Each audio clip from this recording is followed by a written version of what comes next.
talking about Tim Wigham. Tim is the head of performance at Exceed in Aberdeen. He leads a team of performance coaches who implement and guide improvement solutions on upstream drilling, production, and decommissioning work scopes in the energy sector. Tim was a captain in the UK Royal Marines before completing his MBA in Cape Town, South Africa, where he's originally from. He then specialized in performance coaching for professional teams and became a director at Exceed in Scotland in 2012. Tim is also a TEDx speaker, published author, and competitive CrossFitter.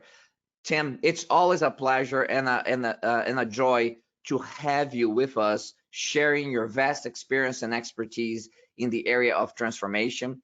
Thank you so much for sharing that with our global audience today. Thanks so much, Jose. I will share my screen. Let me know if there are any issues. Hopefully you can see it, and I will proceed. So in the early hours of Christmas Eve 2007, a troop of Royal Marines commandos stepped out on a routine foot patrol in the Helmand province of Afghanistan. The silent dawn was shattered by a massive blast when one young Marine stepped on and triggered an improvised explosive device, or IED. Thanks to the swift action of the men around him and the intervention of the medical emergency response team, he was airlifted via helicopter to an emergency field hospital in a desperate attempt to try and save his life. An innovative and dangerous procedure carried out on board a Chinook helicopter en route to the hospital did save his life. He woke up 3 days later in the UK in Selly Oak Hospital, Birmingham, both legs amputated above the knee and his right arm amputated above the elbow. He was the UK's first triple amputee to survive the Afghanistan conflict. During his recovery, the doctors told him that he'd never walk again and that he should prepare himself for the rest of his life in a wheelchair. The Marine's name is Mark Ormerod. Now, it would have been understandable for Mark to bitterly withdraw in a state of anger and depression and to resign himself to live life on the sidelines. It would have been easy for him to cash in his disability pension and whittle away the days forever, regretting the decision to join the Marines and to deploy to Afghanistan. But this was not Mark's style. To the contrary, actually, he used his setback as a springboard for growth and reinvention. Today, Mark Ormerod is an internationally acclaimed motivational speaker, a peak performance coach, and the author of the award-winning autobiography, Man Down. He's a source of daily inspiration for the thousands of people who follow him on social media. He has 3 children, a beautiful wife, and an insatiable lust for life. He's a relentless charitable fundraiser and a daredevil who's performed stunts that many able-bodied athletes would find daunting. He's not used a wheelchair since 2009. And he jokes about the fact that children call him Iron Man because of his high-tech prosthetic legs. Now, as well as a peak performance coach, he's a mentor and a role model to other amputees and an ambassador for the Royal Marines Association. His sense of humor is only equaled by his sense of wonder, love for learning, and love for life. Mark Ormerod has turned his personal tragedy into an ongoing story of personal success. And he's now committed to helping others who may have suffered setbacks or feel they're not yet achieving their maximum potential to take charge of their lives, unleash their personal power, and live a life with no limits. Now, what I found most inspiring is that during a recent interview for yet another charity endeavor where he was going to perform an open water swim, which many of us have probably not tried, and he only has one arm. Mark was asked directly whether he would change anything about his life if he had the power to go back in time. And he was very candid and said that there were a few dark times in the months following the near fatality, when he, of course, had wished it had not happened. But Now, on reflection, he says he would not change anything. In fact, he's grateful for the blast that changed his life because he discovered the power of his mind over any matter. He believes his ordeal transformed him for the better and gave his life meaning and purpose. Now, I'm going to park that story there and take you on to the next story. So, in 2003, British cycling was decidedly average, having only won one medal in 100 years at the Olympics in cycling, and having never come close to the podium in the Tour de France. The reputation for average was so bad that apparently there were European cyclists who refused offers to endorse British bikes because they didn't want to be associated with the reputation of British cycling. David Brailsford was hired as the performance director in 2003 to help turn this all around. And Sir David Brailsford, as he is now, revolutionized the sport using the theory of the aggregational of marginal gains. Brailsford believed that if you make a 1% improvement in a host of tiny areas, the cumulative benefits would be extraordinary. The theory of marginal gains, or micro-excellence, has been credited for vaulting the British cycling team from a mediocre performer to more than 20 gold medals over 3 Olympics and 7 Tour de France wins in 8 years between 2010 and 2020. The examples of micro-excellence used by the British cycling team are legendary in the sports world. Brailsford had the floors of the team truck painted pristine white to spot dust on the floor because even the slightest amount of dust could potentially impair bike maintenance. This act alone wasn't enough to win a race or make any more than a borderline gain, but when added to a host of other small improvements, it made all the difference. Every little detail counts. The Tour de France is a 21-day race of grueling distances and climbs that sap every ounce of energy and strength from its riders. During the race, the cyclists slept in 21 different hotels, each with different beds and pillows. Now, when you're riding 6 hours a day for 3 weeks straight, the slightest deprivation of rest can make a significant difference in performance. Brailsford had the team bus carry custom-designed mattresses and pillows for each rider, which was set up in each athlete's room so that the elements of rest and recovery were controlled and not left to chance. Hand washing was also identified as a gain to minimize colds and flu. Again, this is a detail that in isolation is not going to win you the Tour de France, but in combination with all the other minor changes, the results are staggering. Perhaps the most powerful benefit is that it creates a contagious enthusiasm. Brailsford said in a 2015 interview with Harvard Business Review, everyone starts looking for ways to improve. There's something inherently rewarding about identifying marginal gains. The camaraderie becomes infectious. As this thinking became a methodology and a philosophy shared by all members of Brailsford's team, they kept searching for any and every area where they could make tiny improvements. Their goal was a marginal or 1% gain in every aspect of their training and environment. All members need to feel psychological safety, safe enough to challenge how anything and everything is done.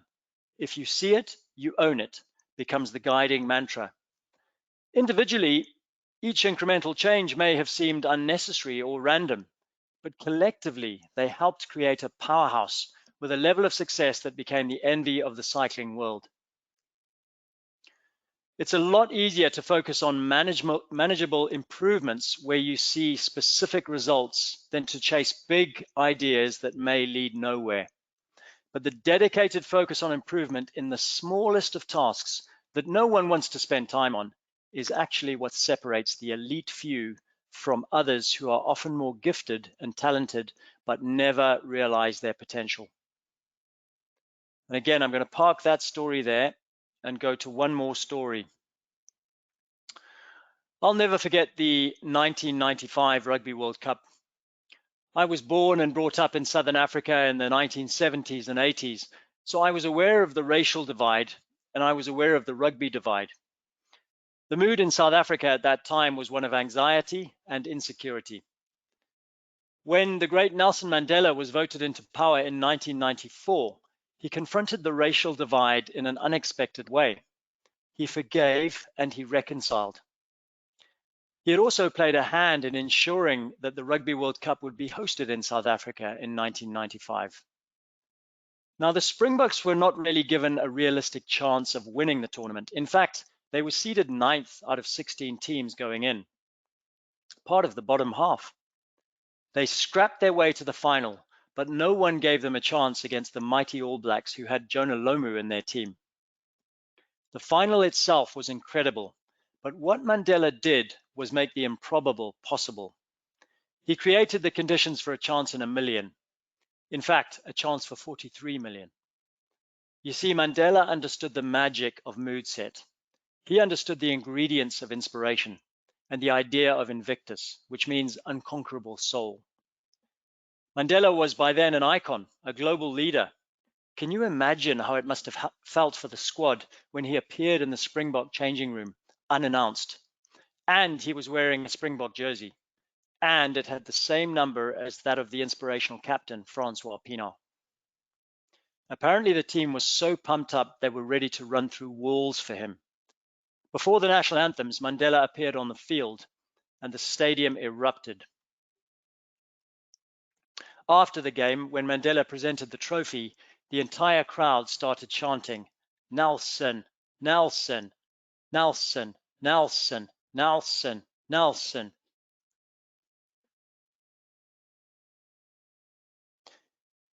The All Blacks captain, Sean Fitzpatrick, is quoted as admitting that it felt like the All Blacks were up against an entire nation, not just a team.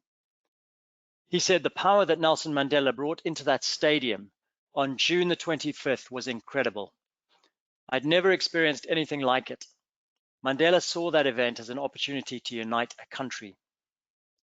Nelson Mandela became known as a symbol for reconciliation and servant leadership. His greatest strength was his vulnerability. He knew that to heal and transform a divided nation, he needed help. So he asked for help. His mood was contagious. It caught on across the world, and he will always be held in the highest esteem for his ability to bring happiness wherever he went. Now, a picture paints 1,000 words, as they say. I'm hoping that the images I've shown, along with the stories shared, will help as I reference a simple model I have developed based on my experience as a performance guide.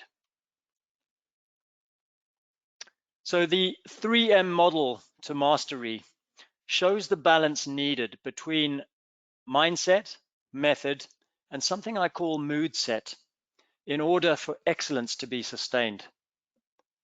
Mindset is belief and purpose.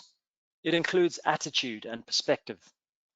Method is process and program. It's the approach adopted for a mission and a goal. Mood set is about the heart and soul, the energy, the atmosphere.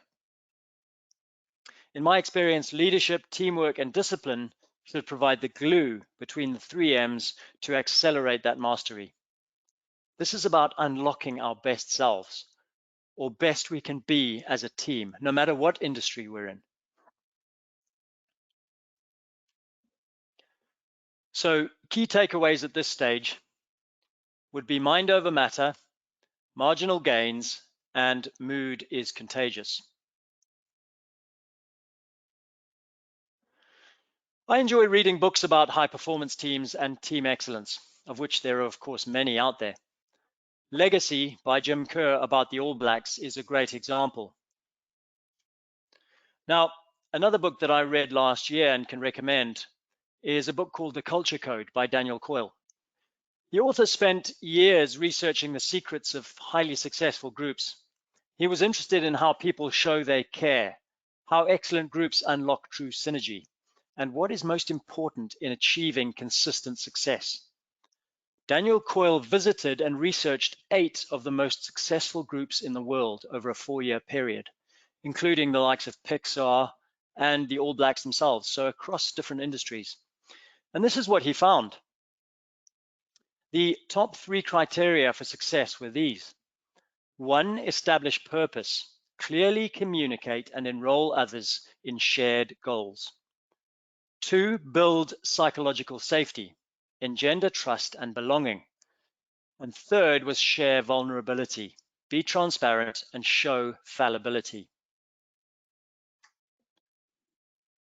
If these 3 elements are core to high-performing teams, purpose, psychological safety, and vulnerability, I wanted to reflect on my own life's journey to identify when I may have been part of an excellent team or a high-performing team, and how these elements may have manifested during those experiences. So the first one was purpose, and I reflected back to my time in the Marines and an operation I was on in West Africa called Operation Palliser. As day broke one morning in June 2000, I could see the sun breaching the horizon, and I could hear the juddering rotor blades rudely interrupting the silent night sky. I could feel warm air on my face and butterflies in my stomach. The taste of adrenaline was in my mouth. As I sat on the Sea King helicopter flying from the commando carrier HMS Ocean towards the beachfront of Freetown, Sierra Leone, I reflected on the mood of the Marines I was privileged to lead. While sailing south from the Mediterranean, where we had been on exercise before the mission was announced, we had seen the coverage on Sky News of the Revolutionary United Front, or RUF, including bloodthirsty teen militants on a drug-fueled rampage, hacking off the limbs of innocent civilians and leaving a trail of murder and destruction in their wake. They were marching on Freetown to overthrow the government and to deliberately destabilize the small West African nation in order to control the blood diamond trade. We had also seen the tragic amputee camps, which were filling up with the victims of war. Our mission was to enter this conflict zone and protect Freetown while allowing the United Nations to regroup in the region. Now, on the ground in Freetown, the mood of fear was all around. There were visible signs of recent clashes, and dead bodies lay on the beach. The stench of pollution and poverty was pervasive, and I sweated in the equatorial heat as I made my way to the UK Spearhead HQ at Lungi Airfield to link up with the commander on the ground. Colonel Gibson, the CO of 2 Parachute Regiment, greeted me and said, "Glad you guys are here, Tim. 3 important points. We're struggling to distinguish friend from foe. The average age of the rebel soldiers is 12 years old, and many of the UN battalions are being held by the RUF as captive." Now, my mortar troop of 60 Marines flew onshore over the next few days, and we adjusted a number of targets to ensure indirect fire protection when the rebels attacked. During that 6-week campaign in a war-torn country, there were many threats and risks outside of our control. But what we could rely on was our training and our trust. Trust in each other, trust in the system, and trust in the motivation of the Marines on the ground. In other words, we focused on what we could control to lead a successful campaign. Now, when I reflect on that situation, I realize how united we were behind the clear purpose of protecting innocent victims of war and restoring stability in order to save human lives. Prior to that operation, I recall there had been some distraction and disillusionment on the deployment, where we'd been exercising with other troops in the Mediterranean, and there'd been some challenges between different companies between the unit. But news of war and unfolding tragedy had really focused us. We had clear and compelling purpose, which restored motivation and collaboration behind a just cause.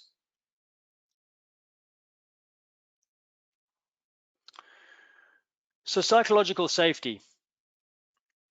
In 2008, I was a performance coach on a drill ship called the Global Santa Fe Explorer. It was 2 hours by helicopter off the coast of Angola. Our mission was to drill 7 ultra-deep water wells in 2 years. And despite some early setbacks, the team had engendered a sense of trust and belonging.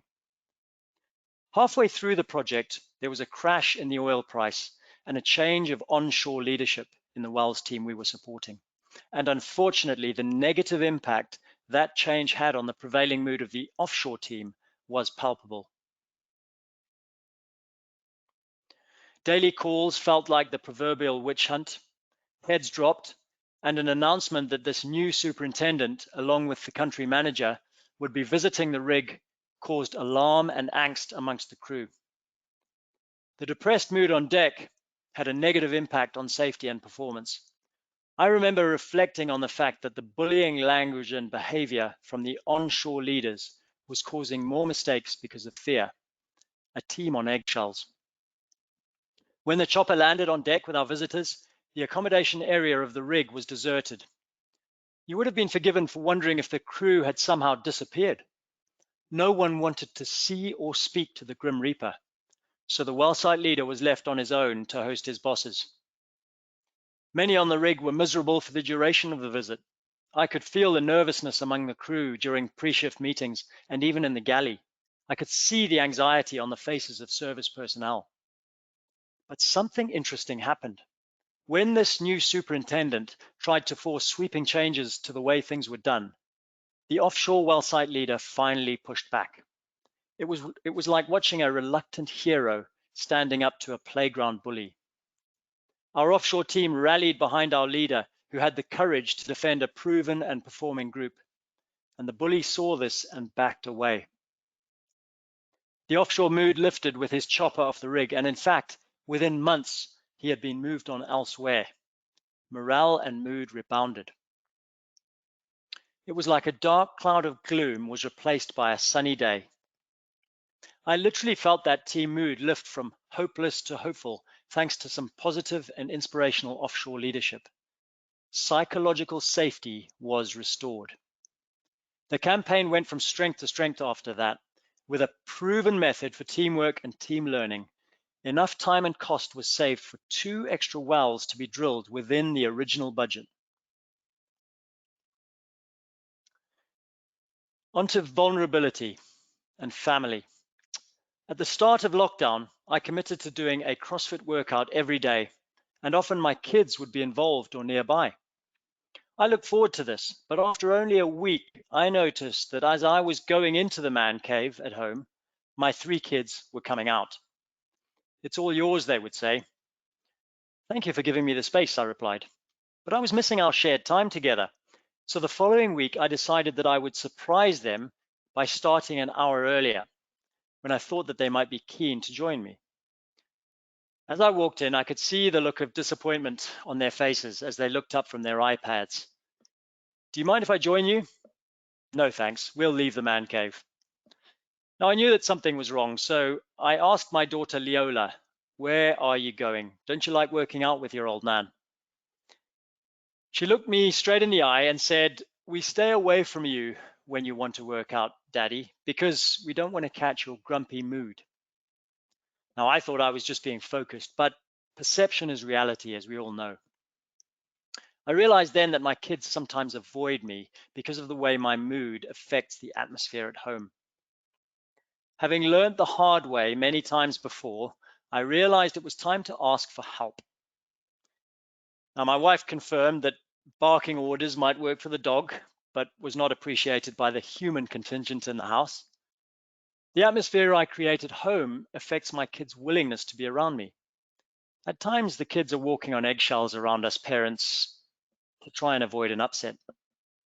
Now, on the flip side, I noticed that my wife loves listening to Dolly Parton playlists.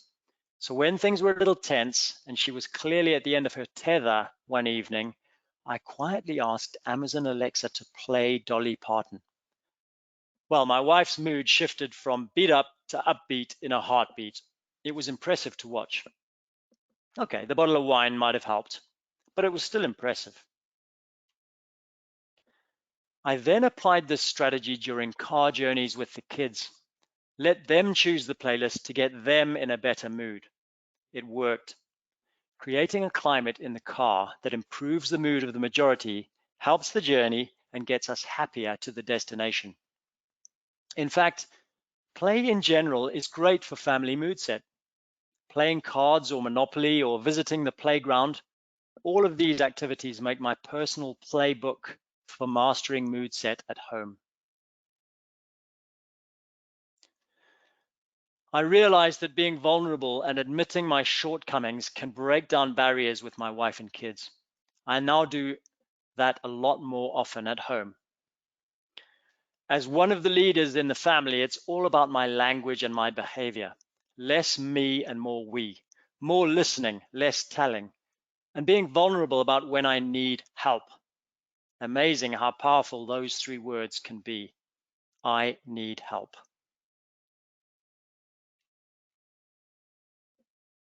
So, purpose, psychological safety, and vulnerability are common across the best organizations on the planet.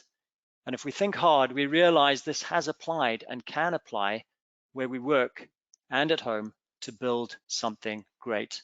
No matter what industry we're in, we can take something from that. Now, it struck me in preparation for this talk that Invictus is a relevant theme for my message of inspiration.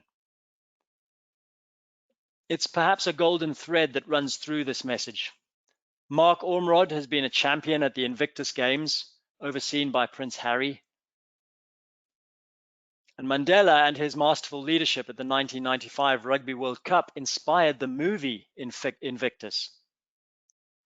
Invictus means unconquerable soul, and somehow feels appropriate for us all as we emerge from this global pandemic. And I'm also sure that the marginal gains for Mark Ormrod and Nelson Mandela seemed extremely marginal at times. That slight edge of improvement versus decline. I mean, Nelson Mandela was in prison for 27 years for standing up against apartheid and adversity, for championing human rights. It is said that Invictus was Mandela's favorite poem. If it was good enough for him, I felt it might get us in the mood for the challenges ahead. Out of the night that covers me, black as the pit from pole to pole, I thank whatever gods may be for my unconquerable soul. In the fell clutch of circumstance, I have not winced nor cried aloud. Under the bludgeonings of chance, my head is bloody but unbowed. Beyond this place of wrath and tears looms but the horror of the shade, and yet the menace of the years finds and shall find me unafraid. It matters not how strait the gate, how charged with punishments the scroll. I am the master of my fate. I am the captain of my soul. And that was written over a century ago by William Ernest Henley. So, with a Mark Ormrod mindset, a Mark Ormrod Marine mindset, a marginal gains methodology, and a Mandela mood set, I know we can all master our fate and create a culture of excellence at home and at work. So I wish everyone listening all the best for the journey ahead.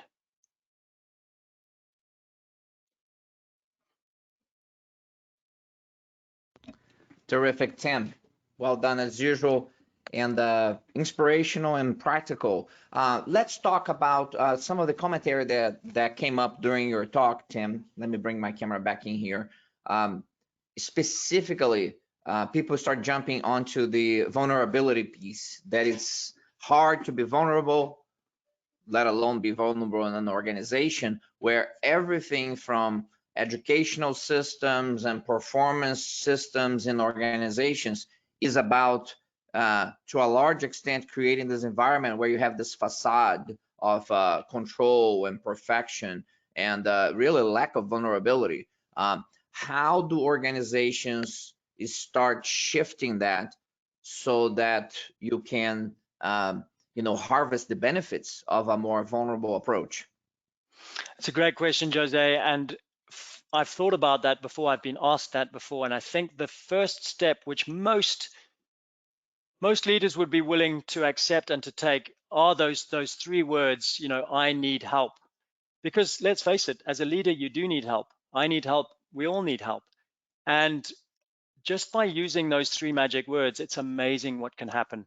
I've read about it from some of the most successful business leaders, some of the most successful sports coaches. By saying those three words, I need help, we can start to be vulnerable without feeling that we're bearing our soul.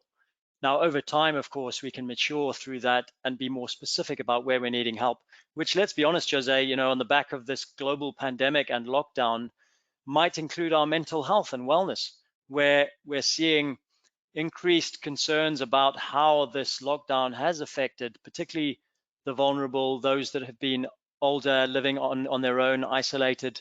And so by saying either I need help or by asking how I can help you, we hopefully create a society where vulnerability is the new strength. It's seen as a strength rather than a weakness. And I'm definitely experiencing that transformation with clients and in my own workplace, which I'm really pleased to convey to you. And hopefully you and others are as well, Jose. So my answer would be just start by asking your direct reports how, you know, we're saying I need help, and then asking them where you can help them. That's powerful, Tim. Powerful insights. Tell us a little bit about your own personal journey, if you will. I mean, I don't assume that as a captain in the UK Royal Marines, that being vulnerable was top of mind at that time. So sometime along the journey, this resonated with you. If there is an event, or if there is just a combination, a compilation of events over time, what triggered you to start considering this more intentionally, more thoughtfully? That's a brilliant question, because if I am absolutely honest, I would say that in the military, I wore a mask and I wore armor, you know, because you're absolutely right, Jose. The perception is, rightly or wrongly, that we need to be tough. We shouldn't show our weakness. We shouldn't show our vulnerability. So in answer to your question, if I'm absolutely candid, I would say it was well after I left the Marines, which I was in for 8 years. I went and did my MBA, and then I realized that I wanted to get into management consulting and coaching and leadership coaching, because that's where I saw a gap in many of the industry leaders that I was starting to come across. And so I signed up for a series of coaching courses, coaching to excellence, associate coaching course, and then a professional coaching course through the International Coaching Federation. And that was absolutely excellent. During those coaching courses, I really had to strip myself naked, so to speak, strip my soul bare. I really had to take a good hard look at myself, a good hard look in the mirror, accept where I'd been lying to myself, accept where I was struggling, accept that I needed help, accept that it was only by getting to know myself that I would be able to help others. So it's a good question, because I would argue that in the Marines, there was no event that really caused me to be genuinely vulnerable. There were definitely times where I said I needed help, but I had a rank slide on my shoulder. So I could instruct a Marine to do something. So I could say, I need help, but I need you to do this. And he basically couldn't argue back. He needed to get it done. What I discovered, having left the military, becoming a performance coach, which is often an optional role in the environments where I work, there is no rank slide. There's no rank on your shoulder. You have to earn respect, and you have to influence leaders. And the only way they're going to do something that you ask them to do is if they feel that what you're saying makes sense and that you're inspiring them to do it. So yeah, it was probably within the 10 years after leaving the Marines, between 2000 2010, that I really started to understand what vulnerability is all about. This is very, very impactful. And Tim, it sounds to me that the concept of courage has shifted a bit, and where there was maybe the old school concept of courage is leading from the front, and there's a new concept of courage that's leading from behind. I'm just curious about. I have found on my own leadership development experiences that a couple of the key ingredients of enduring greatness in organizations and leadership combine discipline and courage.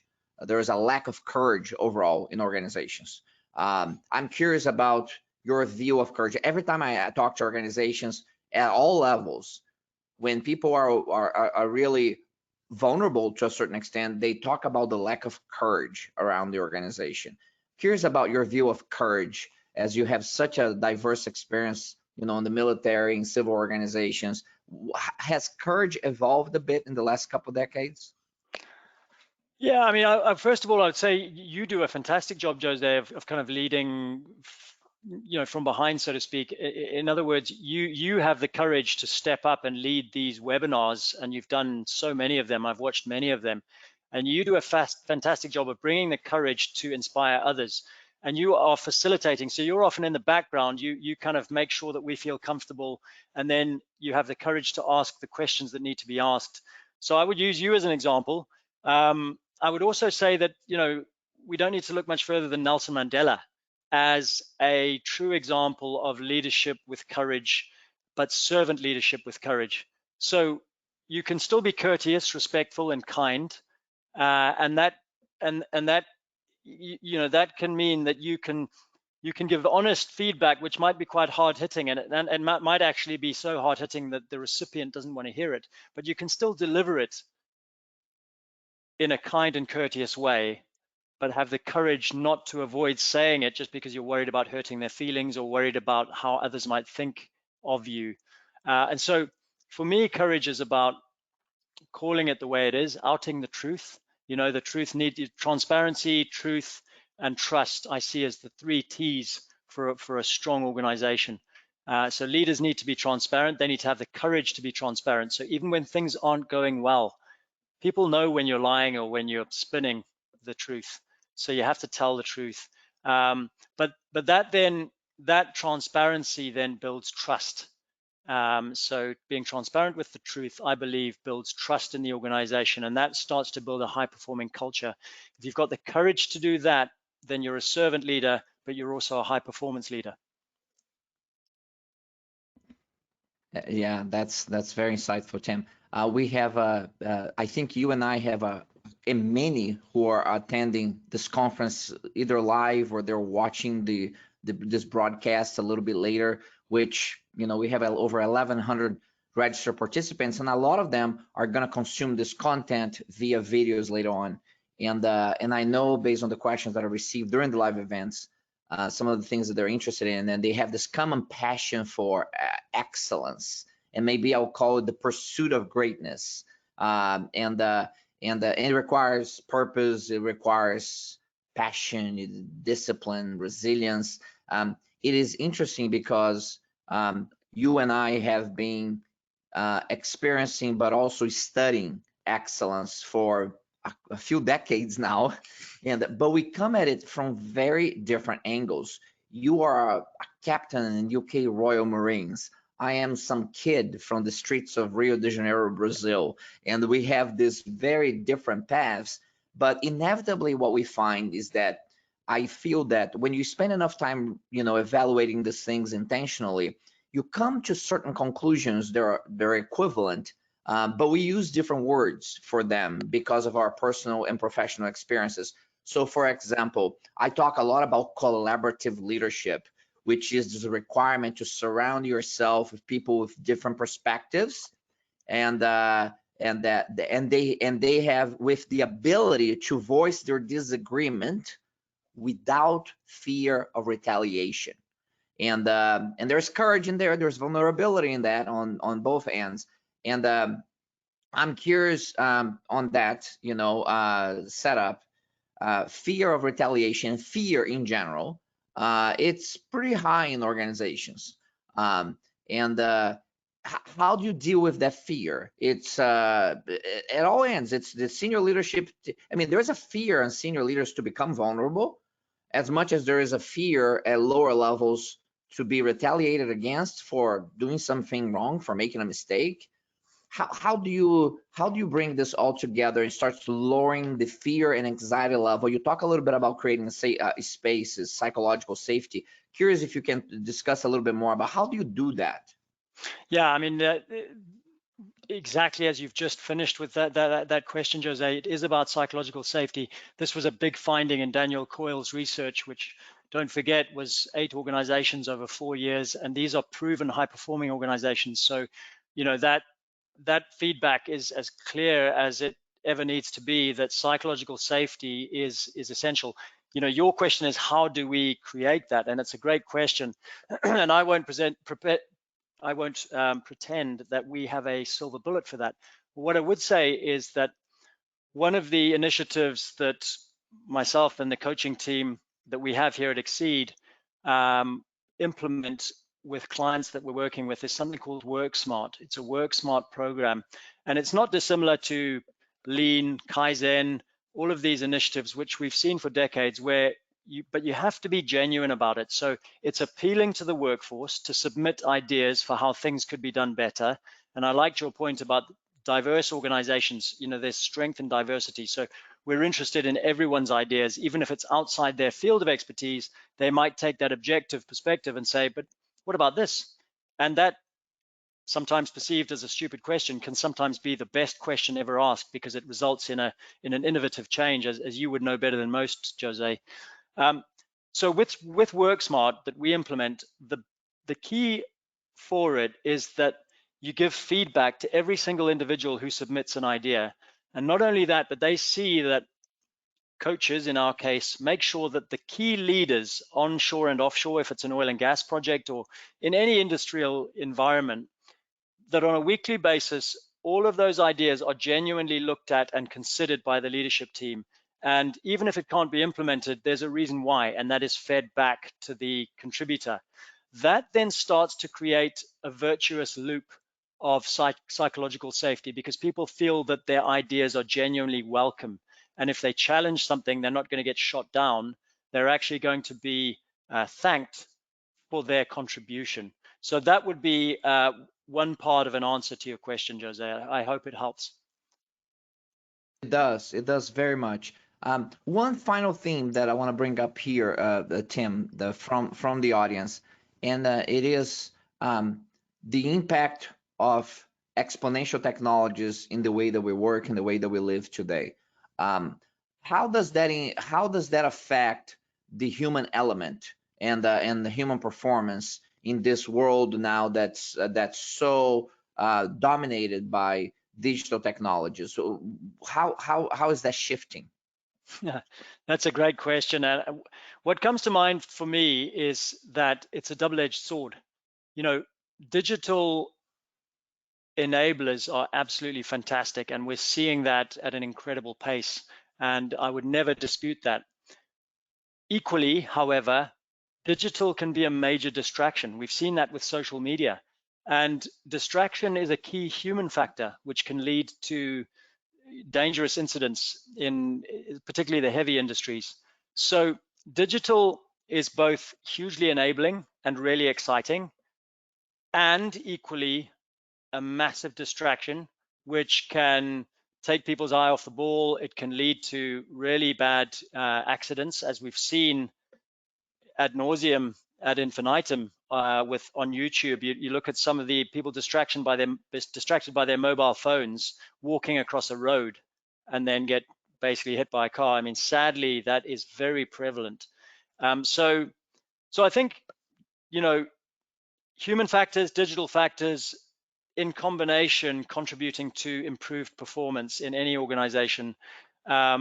We need to consider the two equally, and we need to balance the benefits of both. And of course, in different industries, there are different dynamics at play. So it's another challenge for leaders, isn't it? It sure is, and I'm sure you appreciate this. One of the leaders that I work with in the U.S. Air Force, he likes to talk about the fact that technology is great, but also technology can make stupid happen at the speed of light. And that's right.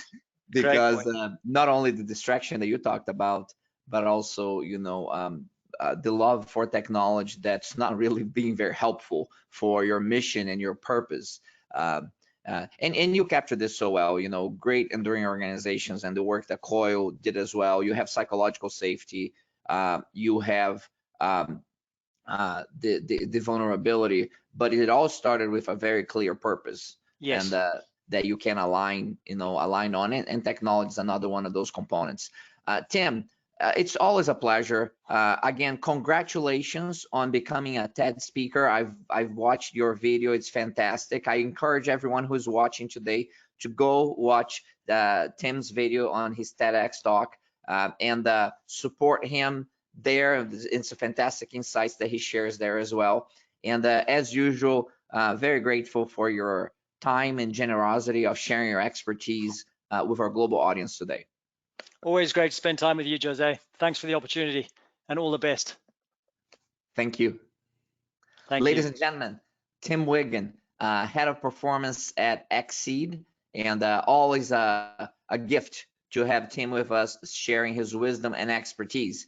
We are going to be taking a break now. And at the top of the hour, we're going to come with another great enduring leader of excellence and innovation. And I'm talking about my dear friend, Riaz Attar, who is going to be discussing culture, business, and digital transformations with us and how we enable growth while protecting stakeholders. You do not want to miss his session. It starts at the top of the hour. Take a break back now, and I'll see you soon.